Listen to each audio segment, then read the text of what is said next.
കോഴിക്കോട് വടകരയിൽ റോഡ് മുറിച്ചു കടക്കവേ വയോധികയ്ക്ക് ദാരുണാന്ത്യം. പണിക്കോട്ടി സ്വദേശി അസൈനാറാണ് പോലീസ് ബസ്സിടിച്ചു മരിച്ചത്.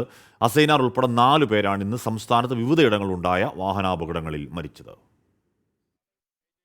കോഴിക്കോട് വടകര SP ഓഫീസിന് സമീപം ദേശീയപാതയിൽ റോഡ് മുറിച്ചു കടക്കവെയാണ് വയോധികനായ പണിക്കോട്ടി സ്വദേശി കുനിങ്ങാട്ട് അസൈനാറെ പോലീസ് ബസ്സിടിച്ചത്. അപകടത്തിൽ 62കാരനായ അസൈനാർ തൽക്ഷണം മരിച്ചു. കോഴിക്കോട് കുന്നമംഗലത്ത് ബൈക്കും കാറും കൂട്ടിയിടിച്ച് പുതുപ്പാടി ഈങ്ങാപ്പുഴ സ്വദേശിനി നാജിയയാണ് മരിച്ചത്.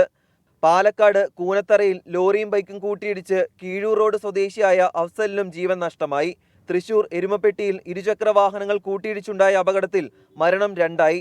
ചിറപ്പുറം സ്വദേശിയായ പ്രവീണാണ് ചികിത്സയിലിരിക്കെ മരിച്ചത്. പ്രവീണിനൊപ്പം സ്കൂട്ടറിൽ സഞ്ചരിച്ച ചിറപ്പുറം സ്വദേശി ആനന്ദൻ ഇന്നലെ മരിച്ചിരുന്നു. വിവിധ ബ്യൂറോകൾക്കൊപ്പം 24 കോഴിക്കോട്.